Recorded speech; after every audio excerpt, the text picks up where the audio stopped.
예수님의 재림과 사탄 세력의 멸망, 최후의 심판, 그리고 마침내 새 하늘과 새 땅이 도래하는 사건에 대한 묵시에 대한 말씀을 기록하고 있습니다. 이 정말 소중한 말씀인데 제가 그동안 요한계시록을 많이 읽지 않았던 것 같습니다. 그 중에서 오늘 본문은 하나님의 새로운 심판에 대한 찬송 부분과 어린 양의 혼인잔치에 대한 말씀입니다. 요한계시록 19장에서는 특별히 할렐루야라는 찬양이 연이어 터져 나옵니다. 이는 성경에서 유일하게 할렐루야가 반복적으로 등장하는 장면인데, 여기 이 등장하는 장면을 보면 하나님께서 원수들을 심판하시고 완전한 승리를 이루셨기 때문에 이 찬송을 하는 것을 볼 수가 있습니다. 그래서 이 찬송이 앞부분에 보면 1절에서 6절까지 이렇게 찬송이 나와 있는데, 첫 번째 찬송은 1절에서 2절 허다한 무리의 큰 음성 같은 찬송이 있습니다. 같이 1절 2절 한번 같이 읽어볼까요? 시작. 이일 후에 내가 들으니 하늘에 허다한 무리의 큰 음성 같은 것이 있어 이르되 할렐루야, 구원과 영광과 능력이 우리 하나님께 있도다. 그의 심판은 참되고 의로운지라. 음행으로 땅을 더럽게 한 큰 음녀를 심판하사 자기 종들의 피를 그 음녀의 손에 갚으셨도다 하고. 아멘. 오늘 우리가 많이 찬양 앞에서 찬양할 때도 했지만, 요한계시록에 나타나는 모든 그 대재앙은 악한 자들에게는 무서운 심판이 되지만 하나님의 말씀대로 살고자 하는 의로운 사람, 성도들에게는 기쁨의 잔치, 놀라운 소식입니다. 그러므로 요한계시록은 우리 믿는 자들에게 있어서는 무섭고 두려운 심판의 책이 아니라 회복의 책이고 소망과 위로의 말씀, 복음의 책인 줄로 믿습니다. 먼저 1절에 이 일 후에 라는 말이 나오는데, 이 말씀은 앞에 있는 18장에 나오는 큰 성 바벨론이 멸망한 후에라는 뜻입니다. 그리고 하늘의 허다한 무리는 18장 20절에 하늘과 성도들과 사도들과 선지자들, 곧 그 할렐루야는 이 사탄 선지자들, 이렇게 18장에 나와 있는 그 부분을 다른 말로 하늘의 허다한 무리라고 그렇게 표현이 되어져 있습니다. 여기에서 사탄과의 전쟁에서 승리한 하나님 나라의 교회를 말해주고 있습니다. 여기 선지자들과 우리 이 허다한 무리들은 승리한 하나님의 교회를 말하고 있습니다. 여러분이 잘 알고 있지만 할렐루야는 무슨 뜻이죠? 정하연? 할렐루야? 할렐루야는 무슨 뜻이죠? 우리가 할렐루야를 많이 하는데, 그렇죠. 너희들은 여호와 하나님을 찬양하라, 그런 뜻입니다. 찬양하라 하면서 할렐이 찬송하라, 루는 너희, 야는 여호와 하나님, 이런 뜻입니다. 그래서 여호와 하나님을 찬양하라. 그러니까 우리는 이 할렐루야를 자주 외쳐야 합니다. 할렐루야라는 말은 구약 성경에서는 시편에서만 나오고 신약에서는 요한계시록에만 등장하는 걸 볼 수가 있습니다. 혹시 다른 성경에서 할렐루야를 발견하시게 되거든 찾아서 저에게 말씀해 주시기 바랍니다. 여기에서 보면 큰 성 바벨론의 멸망이 있은 후에 하늘에서 수많은 군중이 외치는 소리가 들렸는데, 그 찬송이 바로 조금 전에 읽었던 할렐루야, 구원과 영광과 능력이 우리 하나님께 있도다. 그의 심판은 참되고 의로운지라. 음행으로 땅을 더럽게 한 큰 음녀를 심판하사 자기 종들의 피를 그 음녀의 손에 갚으셨도다라는 하나님의 공의의 심판, 공의에 대한 그런 찬송을 하는 걸 볼 수가 있습니다. 우리는, 저와 여러분은 아무리 객관적이려고 하고 아무리 제3자가 되려고 하지만 우리는 객관적이 될 수가 없고 주관적인 사람들입니다. 그래서 우리 모두에게는 편견이나 선입견이 있습니다. 그리고 우리의 지식과 지혜에는 한계가 있기 때문에 아무리 정의와 공의로 판결하려고 해도 우리는 불가능한 사람들입니다. 우리는 어느 쪽으로든 치우치게 될 수밖에 없는 존재라는 것을 우리 스스로 인정해야 합니다. 인정하십니까? 왜냐하면 제가 자녀들을 키우면서 아무리 편애를 하지 않으려고 해도 편애가 이루어지고, 다른 사람들이 보아도 그런 모습, 그리고 아무리 정당하게 판단을 하려고 해도 우리가 보는 것이 제한이 있다라는 것을 보게 됩니다. 그러나 우리 인간들과는 다르게 우리 하나님은 결코 불완전하거나 불공평한 판결을 하시는 분이 아니십니다. 전지전능한 능력으로 완전한 판결, 심판을 하시는 분이시기 때문에 하나님은 의로우셔서 공평한 판단을 하시는 분이 분명하시기 때문에 우리는 그 하나님을 믿습니다. 믿으십니까?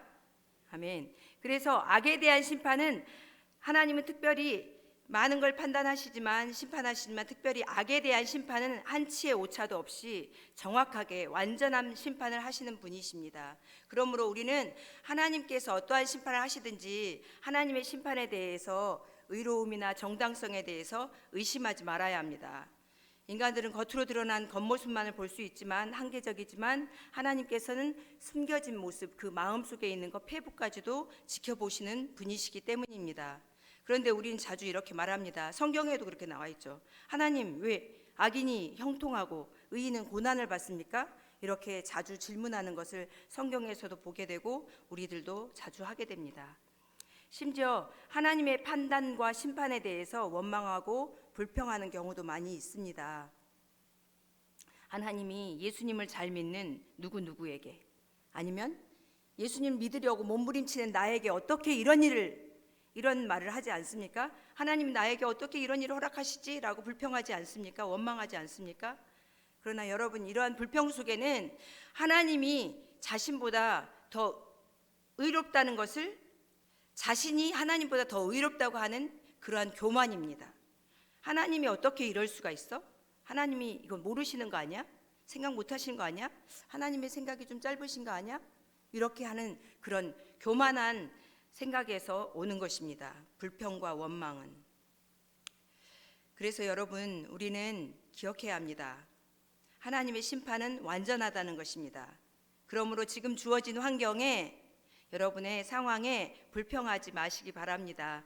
어렵고 힘들더라도 믿음으로 예수님이 가신 좁은 길로 가는 여러분들이 되시기 바랍니다. 그래서 조금 전에 찬양했잖아요. 십자가의 길, 순교자의 길을 찬양했잖아요. 그렇죠? 하나님께서는 반드시 세상을 공의로 하신다는 사실을 여러분이 믿고 나아가시기 바랍니다. 성도는 하나님의 공의를 믿고 끝까지 인내하고 기다리는 사람을 말합니다. 그리고 그렇게 인내하다 보면 머지않아서 하나님께서 교만한 세상을 공의로서 심판하시고 우리의 인내하는 모든 일들을 대신 갚아주실 것입니다. 그때가 되면 우리 모두도 오늘 본문의 허다한 무리들처럼 하나님의 마지막 심판 앞에서 할렐루야를 외치게 될 것입니다.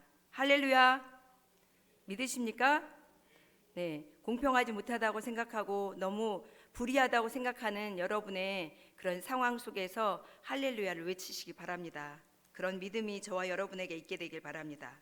두 번째 찬송은 4절의 24장로와 네 생물의 찬송입니다. 여기 또 24장로와 네 생물이 엎드려 보좌에 앉으신 하나님께 경배하여 이르되 아멘 할렐루야 하니, 여기 24장로와 네 생물은 하나님의 모든 백성들과 온 세상 만물을 상징합니다. 4절의 찬송은 3절에 그 연기가 새색토록 올라가더라 라는 말씀에 대해서 화답하는 그러한 내용입니다. 여기 3절에 또 연기는 큰 성 바벨론의 멸망의 연기인데 다시는 회복되지 못할 완전한 멸망의 연기입니다. 그 멸망의 연기를 보며 허다한 무리뿐 아니라 천한 모든 사람들과 모든 만물이 하나님의 심판은 참되고 의롭다고 찬송하고 있습니다. 그리고 그 찬송이 울려 퍼지자 5절에 보좌에서 하나님의 종들 곧 그를 경외하는 너희들아 작은 자나 큰 자나 다 우리 하나님께 찬송하라는 음성이 들려왔습니다. 우리 교회는 네가 잘났네, 내가 잘났네, 네가 크네, 내가 못나네, 내가 크네 하는 그런 다투는 곳이 아닙니다. 하나님께서는 우리 모두 큰 자나 작은 자나 한 마음이 되어서 하나님이 하신 일을 찬양하기 위해서 우리 교회에 모이게 하셨습니다. 그래서 우리는 작은 자나 큰 자나 모두가 한 마음으로 하나님을 찬양하며 서로 섬기며 세우는 그런 아름다운 교회가 되길 바랍니다. 그럴 때 하나님이 우리의 삶을 기뻐 받으실 줄로 믿습니다. 하나님께서 여러분에게 주신 모든 환경과 여건 속에서 하나님을 찬양하시는 여러분들이 되시기를 축복합니다. 여기 세 번째 나오는 찬송은 또 6절에서 8절에 나와 있는데 제가 오늘 본문은 사실 6절에서 8절만 하고 싶었던 말씀이었습니다. 그런데 좀 짧은 것 같아서 본문을 끊다 보니 1절에서 10절까지 했습니다. 6절에서 8절은 허다한 무리의 음성 같고 많은 물소리와도 같고 우레소리와도 같은 찬송입니다. 여기 6절에서 8절에 보면 또 내가 들으니 허다한 무리의 음성과도 같고 많은 물소리와도 같고 큰 우레소리와도 같은 소리로 이르되 할렐루야 주 우리 하나님 곧 전능하신 이가 통치하시도다. 우리가 즐거워하고 크게 기뻐하며 그에게 영광을 돌리세. 어린 양의 혼인 기약이 이르렀고 그의 아내가 자신을 준비하였으므로 그에게 빛나고 깨끗한 세마포 옷을 입도록 허락하셨으니 이 세마포 옷은 성도들의 옳은 행실이로다 하더라. 여기에서 어린 양의 혼인은 예수님의 재림 때 이루어질 어린 양 대신 예수님과 교회 사이의 연합을 말합니다. 이 혼인잔치 때에는 성도들이 하늘로 들려 올려져 예수님을 영접하게 될 것입니다. 이처럼 성경에는 우리 성도들의 구원에 대해서 어린 양의 혼인잔치, 혼인의 비유로 많이 설명하고 있습니다. 이스라엘은 구약 시대부터 남녀가 혼인하기 위해서 3단계의 절차가 있습니다. 제가 마더와이즈를 하다 보면 마더와이즈 3권의 회복이라는 책에 있는데 거기에 신랑 되신 예수님과 신부된 우리 성도들의 삶에 대해서 어떻게 혼인을 하게 되는지 그 절차에 대해서 자세히 나와 있는데 첫 번째 단계는 정혼입니다. 이 유대인들의 혼인식을 보면 정혼식을 먼저 혼인식 하기 전에 정혼식을 하게 되어져 있습니다. 한번 정혼을 하면 특별한 경우 갑자기 간음을 했다거나 어떤 불의한 일이 있었을 경우를 제외하고는 특별한 경우를 제외하고는 바꿀 수가 없었기 때문에 사실은 결혼보다 더 중요한 것이 이 정혼식이었습니다. 정혼이었습니다. 그리고 정혼을 하게 되면 반드시 신랑 집에서는 신부 집에 지참금을 주어야 합니다. 그때 누가 식당에서 얘기 들을 때 외국인과 다문화 가정 이렇게 결혼할 때 지참금을 주는 거에 대해서 굉장히 놀라셨는데 그런 걸 볼 수가 있죠. 그 신부를 데려올 때 다른 나라에서는 또 아랍권에서나 이럴 때 신부를 데려올 때 그 신부에게 합당한 지참금을 그 생활비를 주는 걸 볼 수가 있습니다. 그리고 정혼 후에 혼인 날까지 기다리다가 때가 되면 신랑이 신부 집으로 가서 신부를 데리고 와서 잔치를 하는데 그것이 바로 혼인잔치입니다. 첫 번째는 정혼, 그리고 두 번째 신랑의 지참금이 필요하다는 것과 그리고 혼인잔치가 이루어진다는 것입니다. 이렇게 이 3단계로 이루어지는데 이것을 성경에서도 많이 혼인잔치에 대한 비유로 설명을 하면서 우리의 구원과 비유해서 말하고 있습니다. 그리고 이 혼인 과정은 한편으로는 우리의 구원의 여정과 아주 흡사한데 왜냐하면 성경 에베소서 1장 4절에 보면 창세전에 그리스도 안에서 우리를 택하사 우리가 신랑 예수님을 택한 것이 아니라 신랑이신 예수님이 우리 신부인 우리를 택했다는 것입니다. 그것도 여러분이 아주 예쁘고 잘나고 착한 일을 많이 하고 선한 일을 하고 있는 그런 사람이기 때문이 아니라 창세전에 여러분이 어떤 일을 하기 전에 그것이 바로 우리를 택하신 그것이 바로 우리의 정혼식입니다. 예수님과 함께한 정혼식이라는 것입니다. 그리고 하나님께서는 우리를 신부로 삼으시기 위해서 예수님을 이 땅에 보내셔서 십자가에서 보혈을 흘리게 하셨습니다. 그 흘리신 피가 바로 신랑 지참금입니다. 여러분은 어떤 지참금을 받으셨다고요? 예수님의 피값으로 여러분은 사신 것입니다. 그리고 예수님의 초림 때부터 재림까지의 기간은 혼인잔치를 기다리는 신부의 기다림의 때입니다. 그래서 우리는 아직 혼인잔치에 들어간 자들이 아니라 혼인잔치를 기다리고 있는 그러한 자들입니다. 그럴 때 이 기다림의 때에 해야 할 일이 있습니다. 그것은 좋은 신부가 될 수 있도록 스스로를 준비하는 것입니다. 저는 결혼을 한 번 했습니다. 여러분도 한 번 하셨죠? 요즘에는 TV에서 한 번, 3번까지, 3번, 4번까지 하는 그런 사람들도 많이 있는 걸 보면서 결혼을 많이 하면 정말 잘 살까? 그런 생각을 해봤습니다. 근데 저는 그럴 것 같지 않습니다. 완벽한 남자가 있지 않은 한은 완벽한 그런 결혼의 삶을 누릴 수 있을 것 같지 않습니다. 왜냐하면 우린 서로 다 부족한 사람들이기 때문입니다. 우리 지금 지금 옆에 있는 신랑, 신부는 혼인 때까지, 진짜 예수님 앞에 가는 혼인 때까지 우리를 열심히 닦는 빼빠입니다. 천국의 빼빠입니다. 우리를 갈고 닦는 그런 빼빠들입니다. 빼빠는 부드럽지 않습니다. 그래서 우리를 갈글 것입니다. 우리를 긁습니다. 그러나 그 모습을 통해서 하나님이 기뻐하시는, 예수님이 기뻐하시는 신부들로 준비될 것입니다. 믿습니까? 옆에 있는 아내가, 남편이 나를 괴롭게 할 때 너무 실망하지 마십시오. 하나님께서 그 남편을 통해서 남편을 이렇게 사용하시는구나, 아내를 이렇게 사용하여서 나를 온전한 그런 신부로 만드시는구나, 감사하시기 바랍니다. 여러분들은 혼인잔치의 주인공, 아름다운 신부가 되기 위해서 어떻게 준비하고 계십니까? 여러분은 기름을 준비한 5 처녀처럼 언제든지 혼인잔치에 참여할 준비가 되어 있습니까? 그날을 준비한 자만이 그 혼인잔치 날이 최고의 영광이 될 것입니다. 그러나 때로 우리는 자신의 부족함과 연약함으로 좌절하고 낙심하기도 합니다. 그러나 하나님은 연약한 성도를 그분의 때에 온전한 아내로 준비시킵니다. 성경에 보면 많은 인물들이 있지만 우리가 믿음의 조상이라고 하는 아브라함도 처음부터 완전했던 사람이 아닙니다. 그도 부끄러운 남편이었습니다. 아시죠? 모르시겠으면 창세기를 읽으시고 목사님의 설교를 다시 한번 들으시기 바랍니다. 부족했던 사람을 온전한 믿음의 조상으로 만들어 가신 하나님의 과정이 있었던 것처럼 하나님께서 우리를 온전한 신부가 되기까지 우리를 그렇게 준비시키실 것입니다. 너무 실망하지 마시기 바랍니다. 여러분의 부족함 때문에.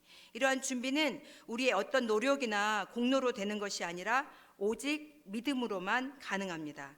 특히 오늘 본문에 성도들의 옳은 행실에 대해서 언급하고 있는데, 우리 성도들이 할 수 있는 가장 옳은 행실은 예수 그리스도를 믿고 그분 앞에 우리의 죄를 고백하며 죄 사함을 받는 일입니다.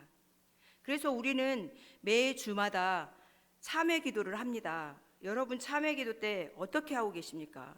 저는 참회 기도문을 보면 너무 감탄을 합니다. 어떻게 지난주 설교를 통해서 이런 기도가 나올까? 정말 설교를 다시 한번 생각해 보게 되는 그런 말씀, 내 자신이 하나님의 말씀대로 살지 못한 것에 대한 회개를 하게 되는 정말 그런 기도지 않습니까? 날마다 우리의 죄를 회개할 수 있는 그럴 때 하나님께서 우리를 의롭다 하시고 옳은 행실이라고 우리를 칭찬하시게 되실 것입니다. 예수님은 우리가 그분과 결혼할 때 입을 흰 옷을 이미 준비해 놓으셨습니다. 그 옷을 우리가 구하거나 만들어야 하는 것이 아닙니다. 우리가 의롭기 때문이 아니라 오직 그분이 그렇게 하기로 결정하셨기 때문입니다. 우리가 해야 할 일은 요한계시록 22장 14절에 보면 두루마기를 빠는 것, 그것을 우리가 해야 할 일입니다. 그것은 우리가 앞에서 말했던 것처럼 죄를 회개하며 고백하는 것입니다. 죄사함을 받는 것입니다. 그리고 또 한 가지, 제가 말했던 그 마더와의 주 회복에서는 이렇게 설명이 되어져 있습니다.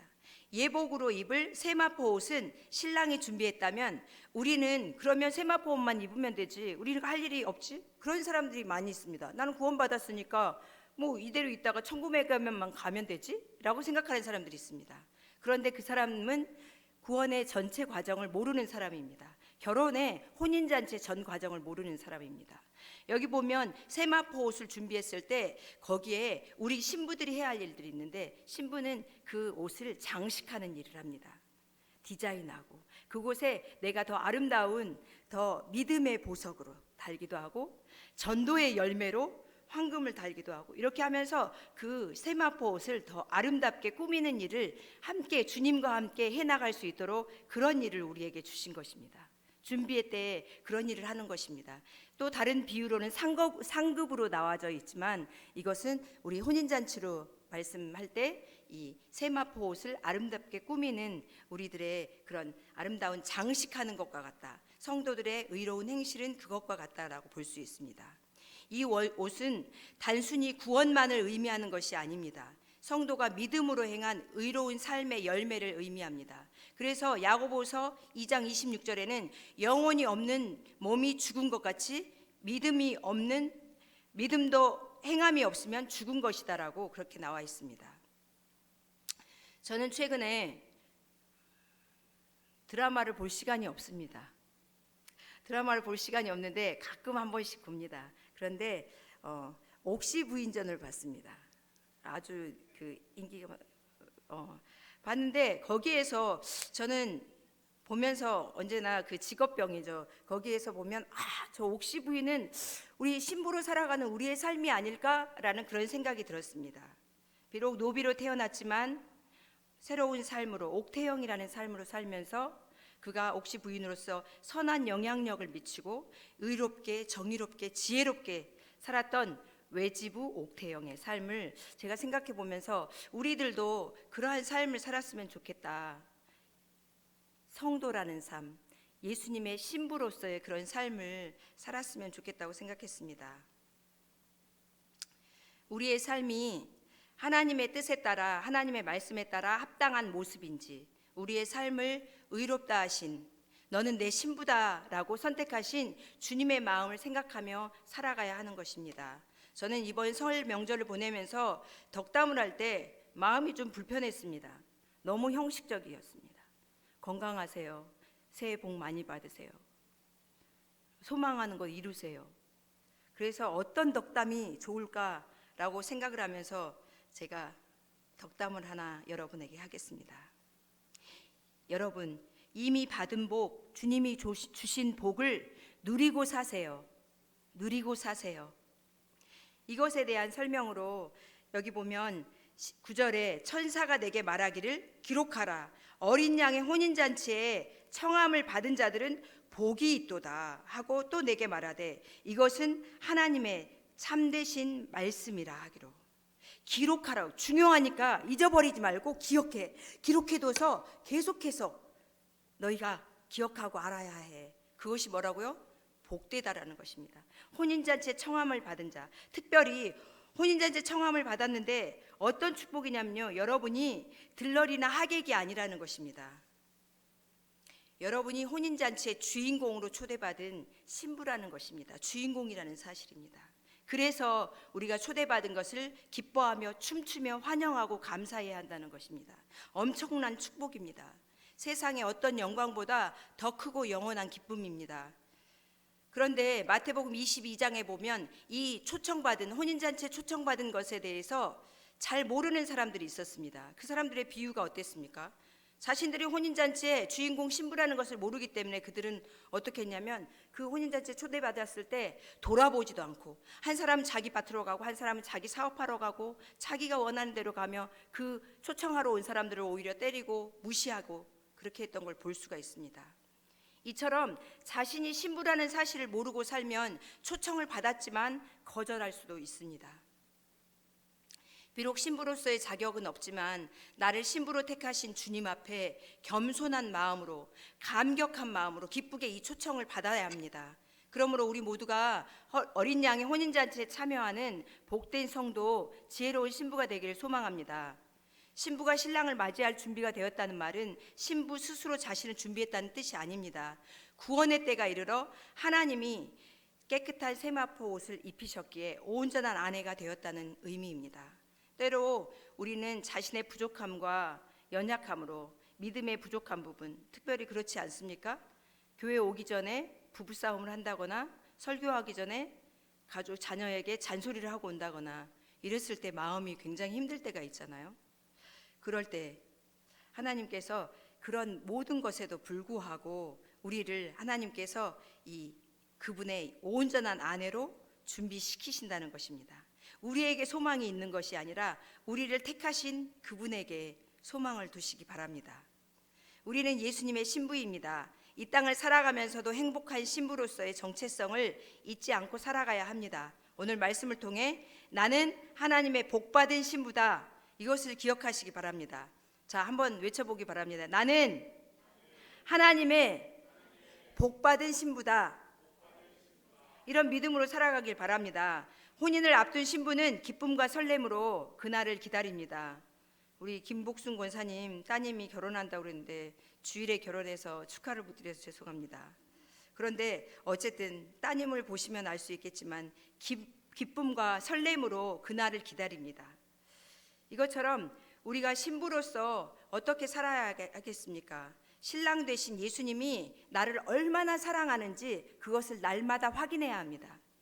그것을 알 때의 신부는 설렘과 기다림이 있습니다. 그리고 나를 택해 주신 신랑 예수님께 더 깨끗하고 정결한 신부로서 거룩하게 준비하며 살아야 합니다. 혼인잔치를 기대하며 기쁨으로 살아가는 것입니다. 우리의 신랑 예수님은 반드시 오십니다. 그날을 기다리며 행복한 신부로 살아갑시다. 자, 나는 하나님의 복받은 신부 맞습니까? 정규현, 규현이도 예수님의 복받은 신부 맞습니까? 아멘. 자, 우리 한번 이렇게 외쳐보기 바랍니다. 나는 예수님의 사랑받는 신부입니다. 나는 행복한 신부입니다. 이렇게 고백하며 살아가기 바랍니다. 요즘에 정말 웃을 일이 없고 기쁜 일이 너무 없는 것 같습니다. 그렇지 않습니까? 자, 그런데 여러분, 하나님이 하신 그 온전한 승리를 우리가 기뻐하며 하나님이 이루실 일을 기대하며 우리가 기뻐하시기 바랍니다. 할렐루야, 할렐루야를 외치기 바랍니다. 어린 양의 혼인잔치의 주인공으로 참여할 우리들은 행복한 신부로 함께 살아갑시다. 옆에 있는 분이 얼굴을 찡그리고 있으면 이렇게 말씀해 주세요. 자, 옆에 보시고, 곧 결혼할 신부 얼굴이 왜 그래? 이렇게 혹시라도 교회에 와서 예배 드리는데 얼굴 찡그리고 있는 사람이 있으면 혼인잔치에 초대받은 것이 얼마나 놀라운 축복인지 여러분이 가르쳐 주시게 되길 바랍니다. 같이 기도하겠습니다. 하나님 아버지,